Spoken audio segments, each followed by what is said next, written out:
India voice, आपकी सोच, आपकी आवाज। नमस्कार, इंडिया वॉइस देख रहे हैं आप और मैं हूं आपके साथ प्रज्ञा मिश्रा। बुलेटिन की शुरुआत करेंगे बड़ी और अहम खबर के साथ। तो सबसे पहले बात कर लेते हैं गोरखपुर से जुड़ी बड़ी खबर। आपको बता दें, CM Yogi Adityanath MP inter college के मैदान पहुंचे हैं। महाराणा प्रताप शिक्षा परिषद संस्थापक सप्ताह मना रहे हैं।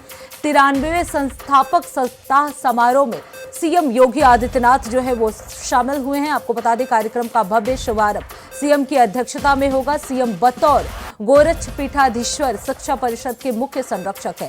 तो सीएम योगी आदित्यनाथ गोरखपुर के दौरे पर हैं, जहां वो 93वें संस्थापक सप्ताह समारोह में शामिल हुए हैं। गोरक्ष पीठाधीश्वर शिक्षा परिषद के मुख्य संरक्षक के रूप में सीएम योगी आदित्यनाथ जो है वो शामिल हुए हैं। आपको बता दें, कार्यक्रम का भव्य शुभारंभ सीएम की अध्यक्षता में किया जाएगा।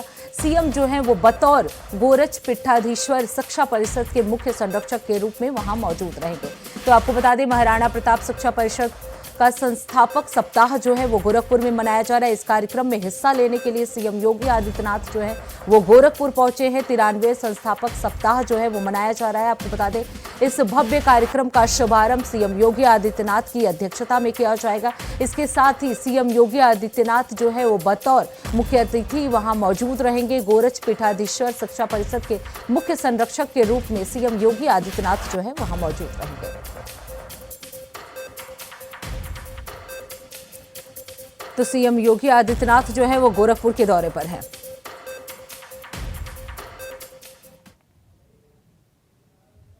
अब रुक करते हैं अगली खबर की। मथुरा में 6 दिसंबर को लेकर प्रशासन पूरी तरह से अलर्ट मोड पर है। आपको बता दें, जिलाधिकारी चंद्र प्रकाश सिंह और वरिष्ठ पुलिस अधीक्षक श्लोक कुमार ने मंगलवार को भारी पुलिस बल के साथ शहर में संवेदनशील इलाकों के पैदल भ्रमण किया। आपको बता दें, डीएम और एसएसपी ने थाना कोतवाली और गोविंद नगर क्षेत्र के अंतर्गत आने वाले डी गेट, भरतपुर गेट, चौक बाजार और होली गेट जैसी भीड़ भाड़ वाली जगहों पर रूट मार्च कर सुरक्षा व्यवस्था का जायजा भी लिया। अधिकारियों ने दुकानदारों और स्थानीय लोगों से बातचीत की और अधीनस्थ पुलिस अधिकारियों को सुरक्षा के इंतजाम और अधिक सुदृढ़ करने के दिशा निर्देश भी दिए। वहीं आपको बता दें, 6 दिसंबर की संवेदनशीलता को ध्यान में रखते हुए आरएएफ, पीएससी और स्थानीय पुलिस कर्मियों की तैनाती जो है वो बढ़ा दी गई है। पुलिस हर चप्पे चप्पे पर निगरानी रखेगी और ड्रोन और सीसीटीवी कैमरों से भी लगातार मॉनिटरिंग की जा रही है। जिला प्रशासन ने साफ कहा है कि माहौल बिगाड़ने की अनुमति किसी को नहीं है और ऐसा करने वाले की जो भी कोशिश करेगा उसे तत्काल रूप से उस पर कार्रवाई की जाएगी। तो आपको बता दें, मथुरा में 6 दिसंबर को लेकर प्रशासन जो है वो पूरी तरह से अलर्ट है। जन्म स्थान ईदगाह परिसर में सुरक्षा जो है वो कड़ी कर दी गई है। अधिकारियों ने सुरक्षा व्यवस्था की समीक्षा की। सभी लोगों से अपील की है कि वो अपने घरों में रहें। पूरा पुलिसकर्मी जो है वो हर जगह, हर चप्पे चप्पे पर तैनात किया गया है। तो 6 दिसंबर को लेकर पूरी तरह से प्रशासन जो है अलर्ट मोड पर है। पुलिस प्रशासन जो है अपनी सख्ती बनाए हुए है। आपको बता दें, ईदगाह परिसर में भी सुरक्षा कड़ी कर दी गई है। अधिकारियों ने सुरक्षा व्यवस्था की समीक्षा की। खुद डीएम और एसएसपी ने पैदल मार्च किया, सभी रूटों का जायजा लिया। जो भी संवेदनशील इलाके हैं उनका भी जायजा अधिकारियों द्वारा लिया गया। जगह जगह पर पीएससी के जवान तैनात किए गए हैं। इसके साथ ही आपको बता दें, पुलिसकर्मियों की संख्या जो है वो बढ़ा दी गई है। जो भी सेंसिटिव इलाके हैं वहां पे पुलिसकर्मियों की तैनाती की गई है। हर कोने पर, हर चप्पे पर तैनात किए गए हैं। वही इस खबर पर विस्तार से जानकारी देने के लिए मोहम्मद फारूक हमारे साथ जुड़ चुके हैं। फारूक, 6 दिसंबर जो कि काफी सेंसिटिव माना जाता है, बाबरी मस्जिद विध्वंस किया गया था और उसे ध्यान में रखते हुए पुलिस प्रशासन जो है वो पूरी तरह से अलर्ट मोड में है। क्या कुछ व्यवस्थाएं, क्या कुछ कार्य जो है पुलिस प्रशासन की तरफ से मथुरा में किया जा रहा है? जी बिल्कुल प्रज्ञा, देखिए 6 दिसंबर जो है उसको लेकर डीएम चंद्र प्रकाश सिंह और एसएसपी श्लोक कुमार ने जो है पैदल भ्रमण किया है, क्योंकि 6 दिसंबर को बाबरी मस्जिद विध्वंस हुआ था। डीएम एसएसपी ने थाना कोतवाली गोविंद नगर क्षेत्र के अंतर्गत पुलिस बल के साथ में जो है भ्रमण किया है और पैदल रूट मार्च करके उन्होंने डी गेट, भरतपुर गेट, चौक बाजार, होली गेट सहित प्रमुख बाजारों में घूमकर भ्रमण किया फारूक, है। अगर बात की जाए सेंसिटिव इलाके की, तो कौन कौन से सेंसिटिव इलाके हैं और वहां पे पुलिस प्रशासन जो है वो किस तरह से कार्रवाई कर रही है? किन किन पुलिस बल को वहां पे तैनात किया गया है? एसएसपी शिलोक कुमार ने प्रज्ञा बताया है कि पुलिस बल जो है तैनात किया गया है, क्योंकि 6 दिसंबर को लेकर जो है जिला प्रशासन किसी भी तरीके की ढिलाई के मूड में नहीं है। सख्त उन्होंने आदेश दिए हैं। उनका साफ तौर पर कहना है आरएएफ, पीएसी और पुलिसकर्मी चप्पे चप्पे पर तैनात रहेंगे, निगरानी करेंगे। वैसे भी श्री कृष्ण जन्मभूमि और शाही ईदगाह मस्जिद की सुरक्षा जो है चाक चौबंद रहती है। सीआरपीएफ, आरएएफ की टीमें लगातार लगी रहती हैं। पुलिस तमाम लगातार जो है निगरानी में बनी रहती है और चप्पे चप्पे पर सुरक्षा व्यवस्था रहती है। वहीं श्री कृष्ण जन्मभूमि की ओर जाने वाले जो रास्ते हैं उन रास्तों पर जो है चेकिंग की जाएगी। बैरिकेड का भी पुलिस ने इंतजाम किया है और किसी भी सूरत में किसी को भी बिल्कुल फारूक, पुलिस प्रशासन जो है वो पूरी तरह से अलर्ट है 6 दिसंबर को लेकर। बहुत बहुत धन्यवाद फारूक इस खबर पे विस्तार से जानकारी देने के लिए।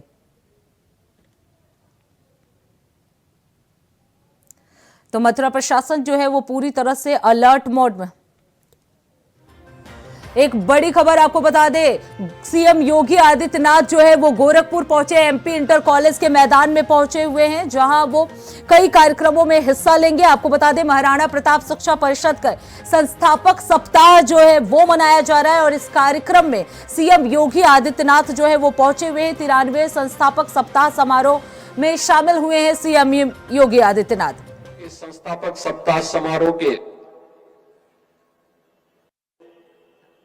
जिला पंचायत अध्यक्ष श्रीमती साधना सिंह जी, मान्य विधायक गण श्री विपिन सिंह जी, प्रदीप शुक्ला जी, सरवण निषाद जी, महेंद्र पाल सिंह जी, डॉक्टर धर्मेंद्र सिंह जी,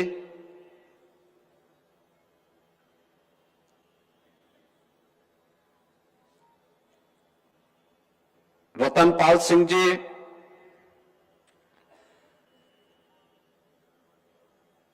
महाराणा प्रताप शिक्षा परिषद के उपाध्यक्ष श्री राजेश मोहन,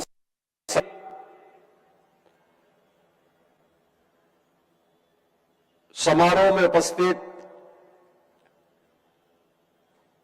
दीनदयाल उपाध्याय गोरखपुर विश्वविद्यालय की कुलपति प्रोफेसर पूनम टंडन जी, मदन मोहन मालवीय प्रौद्योगिकी विश्वविद्यालय के कुलपति प्रोफेसर जेपी सैनी जी, मां पाटेश्वरी विश्वविद्यालय देवीपाटन बलरामपुर प्रोफेसर रविशंकर सिंह जी, कुलपति महायोगी गोरखनाथ विश्वविद्यालय डॉक्टर सुरेंद्र सिंह जी, महाराणा प्रताप शिक्षा परिषद के हमारे सभी सम्मानित पदाधिकारी, सदस्यगण, सभी संतजन, महाराणा प्रताप शिक्षा परिषद से संबद्ध विभिन्न शिक्षण प्रशिक्षण संस्थाओं से जुड़े हुए सभी पदाधिकारी, प्रधानाचार्य, शिक्षकगण, अभिभावकगण, अन्य सम्मानित अतिथिगण और प्यारे बच्चों, महाराणा प्रताप शिक्षा परिषद के संस्थापक सप्ताह समारोह के उद्घाटन कार्यक्रम के अवसर पर आज के समारोह के मुख्य अतिथि और अन्य सभी सम्मानित अतिथियों का मैं महाराणा प्रताप शिक्षा परिषद और उससे संबद्ध विभिन्न शिक्षण प्रशिक्षण संस्थाओं की ओर से हृदय से स्वागत करता हूं, अभिनंदन करता हूं। यह वर्ष हम सबके लिए अत्यंत महत्वपूर्ण वर्ष है, क्योंकि अगले 6 वर्ष के अंदर महाराणा प्रताप शिक्षा परिषद अपने शताब्दी महोत्सव के कार्यक्रम के साथ आगे बढ़ रही है। यानी महाराणा प्रताप शिक्षा परिषद और उससे संबद्ध सभी संस्थाओं के सामने अपने 100 वर्षों की इस यात्रा के आत्ममंथन का एक अवसर, और आत्ममंथन केवल स्वयं के विकास के लिए नहीं बल्कि एक छात्र के सर्वांगीण विकास के लिए, समाज और राष्ट्र के प्रति हमने अपनी भूमिका का निर्वहन किस रूप में किया है, इस पर आत्मावलोकन करने का एक अवसर यह समारोह हम सबके सामने प्रस्तुत कर रहा है। आज जब हम लोग उद्घाटन कार्यक्रम के अवसर पर यहां पर उपस्थित हैं, मैं इस अवसर पर महाराणा प्रताप शिक्षा परिषद के अध्यक्ष के रूप में जिन्होंने अपनी एक शानदार पारी खेली थी, ऐसे प्रोफेसर यूपी सिंह जी,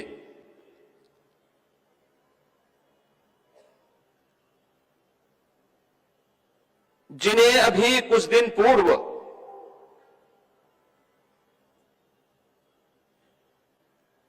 महाराणा प्रताप शिक्षा परिषद ने खोया है, उनकी स्मृतियों को नमन करता हूं और विनम्र श्रद्धांजलि अर्पित करता हूं।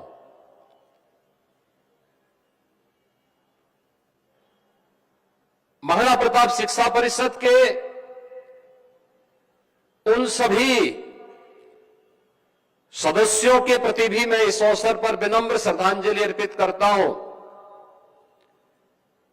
जो आज भौतिक रूप से हमारे सामने नहीं है।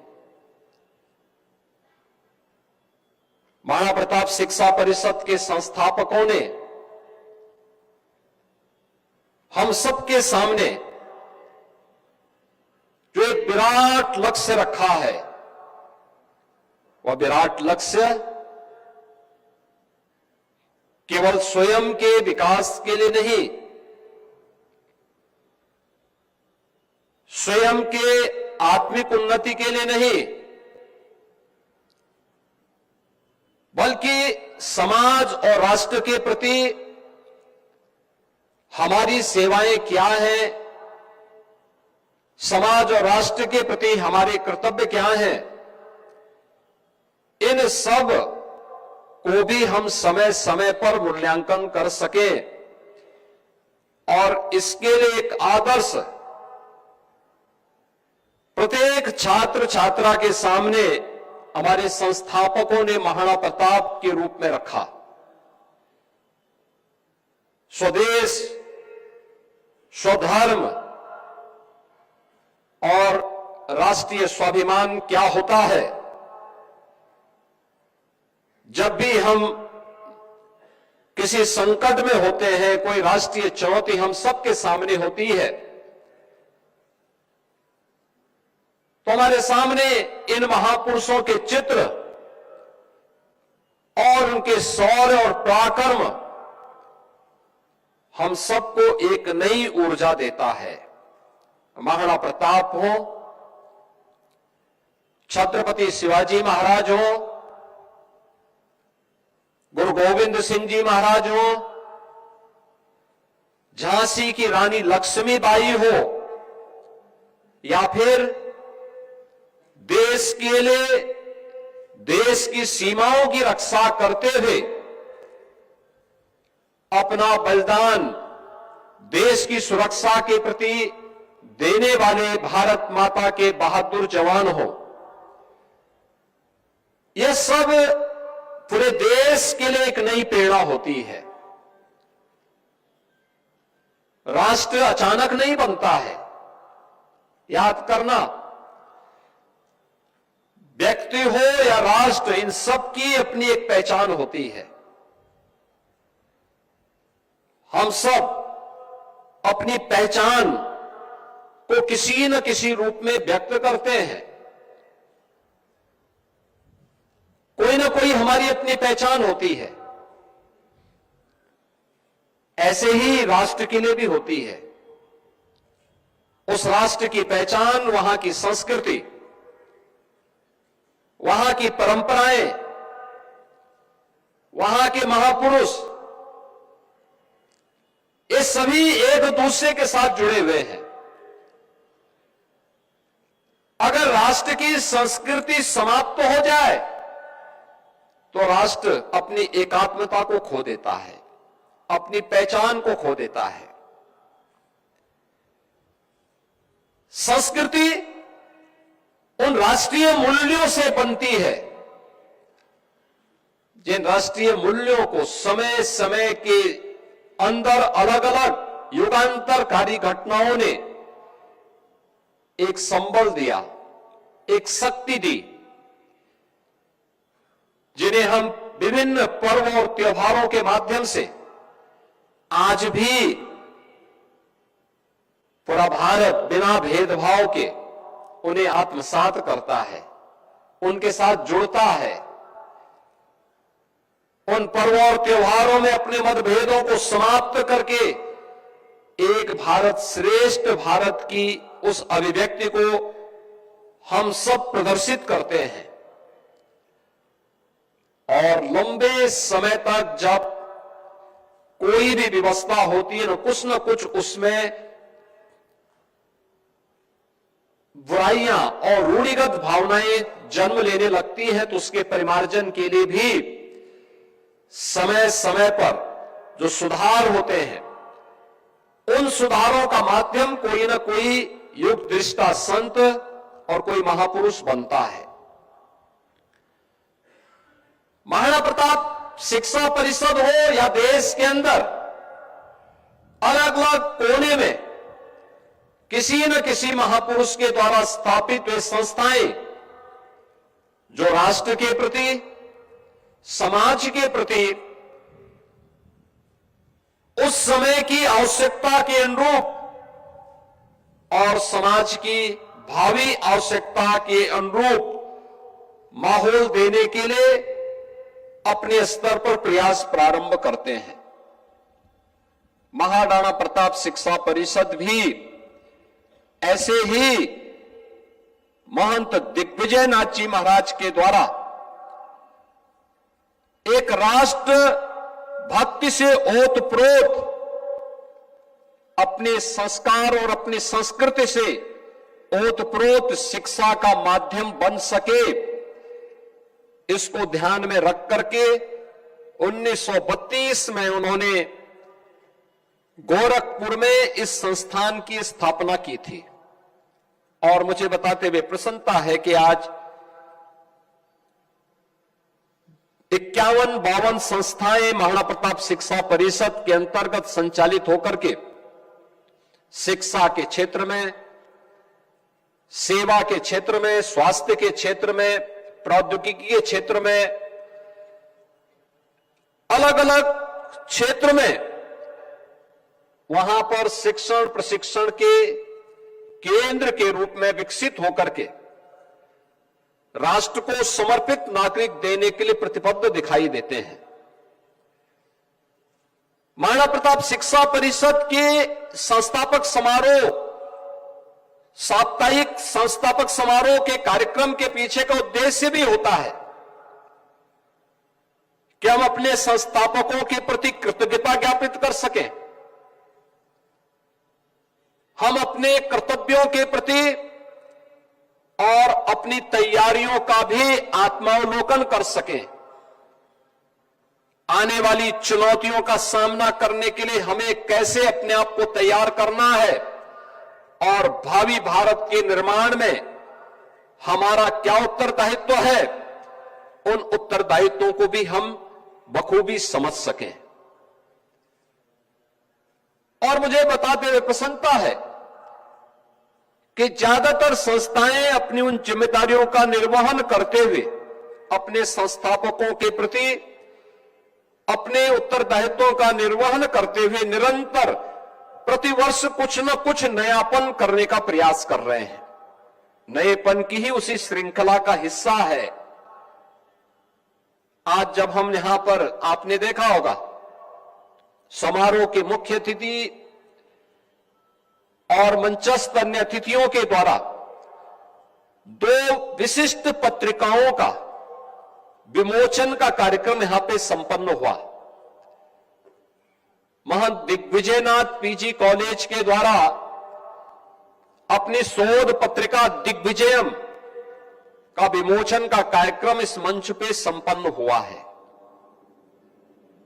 और महाराणा प्रताप पीजी कॉलेज के द्वारा मिशन मजरिया एक मॉडल स्टडी है।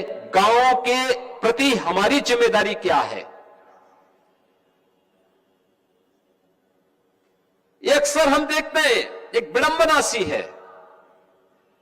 एक और शिक्षित बेरोजगारों की फौज खड़ी होती है और दूसरी तरफ निरक्षरता की एक लंबी खाई हमें दिखाई देती है। इन दोनों के बीच में योजक की भूमिका में कोई आ सकता है और उस योजक की भूमिका में महाराणा प्रताप पीजी कॉलेज दिखाई दिया है, जिसने उस कॉलेज से जिन छात्रों के द्वारा शिक्षा संकाय से प्रशिक्षण लिया जा रहा है, उन छात्रों के माध्यम से, इस मॉडल स्टडी के माध्यम से उस गांव को 100% साक्षर बनाने के लक्ष्य को आगे बढ़ाने की दिशा में गोद लिया गया और फिर उन्होंने उसको मॉडल स्टडी के रूप में सबके सामने प्रस्तुत कर दिया। यह मॉडल स्टडी का माध्यम हमारे शिक्षण प्रशिक्षण संस्थाओं को बनना ही पड़ेगा। याद रखना, भारतीय संस्कृति में अयोग्य शब्द किसी भी मनुष्य के लिए नहीं कहा गया है। कोई व्यक्ति अयोग्य नहीं हो सकता। अयोग्य अगर हम किसी को कहते हैं तो हम उसके मनुष्य होने की, यानी उसके मनुष्यता पर ही प्रश्न चिन्ह खड़ा कर रहे हैं। हमारी संस्कृति तो कहती है कि अयोग्यो पुरुषो नास्ति, यानी कोई व्यक्ति अयोग्य नहीं है।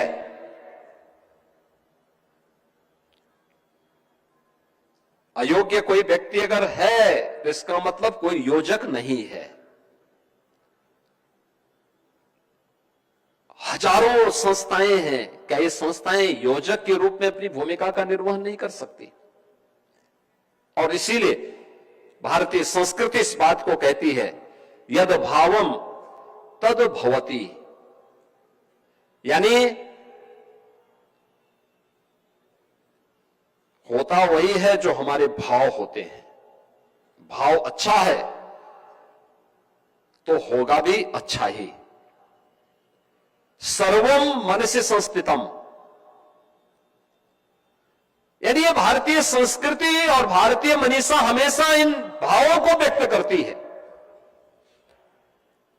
और उसके बाद भी अगर हम ये कहें कि अयोग्य व्यक्ति है, लोग अयोग्यता की बात करें या निरक्षरता की बात करें, तो हमारे शैक्षिक समाज पर एक प्रश्न चिन्ह खड़ा होता है। और मैं महाराणा प्रताप शिक्षा परिषद से, मैं यही सभी शिक्षण प्रशिक्षण संस्थाओं से इसी बात को कहूंगा। अलग अलग संस्थाओं से मेरी हमेशा इस बात के लिए अपील होती है कि कुछ न कुछ हम नयापन करके दिखाएं। और बहुत सारी संस्थाओं ने कुछ ऐसे सेवा के कार्यक्रमों को ले रखा है। कोई कुष्ठ सेवाश्रम से जुड़े हुए बच्चों को गोद लेकर के पढ़ा रहा है, कोई संस्थान थारू जनजाति के बच्चों को गोद लेकर के उनके शिक्षण प्रशिक्षण की सारी व्यवस्था का दायित्व लेता है, कोई बनटांगिया से जुड़े हुए छात्र छात्राओं को गोद लेकर के उन कार्यक्रमों को आगे बढ़ाने का कार्य करता है, कोई संस्थान किसी अन्य जिम्मेदारी का निर्वहन करते हुए समाज और राष्ट्र के प्रति अपनी जिम्मेदारियों का भी निर्वहन करता है। और यही तो है राष्ट्र के प्रति हमारी सेवा। याद करिए प्रधानमंत्री जी ने जब देश की आजादी के अमृत महोत्सव कार्यक्रम के अवसर पर देशवासियों के सामने उन्होंने कुछ विजन रखे थे। उन्होंने कहा था 2022 में भारत अपनी आजादी का अमृत महोत्सव मनाया और उन्होंने उस समय एक लक्ष्य रखा था प्रत्येक भारतवासी के सामने। उन्होंने कहा था कि 25 वर्ष बाद भारत अपनी आजादी का शताब्दी महोत्सव मना रहा होगा। तो गोरखपुर से सीएम योगी आदित्यनाथ को आप सुन रहे थे। इसी के साथ इस बुलेटिन में बस इतना ही। देश दुनिया की तमाम बड़ी खबरों के लिए देखते रहिए इंडिया वॉइस। लेकिन जाते जाते एक नजर सुर्खियों पर।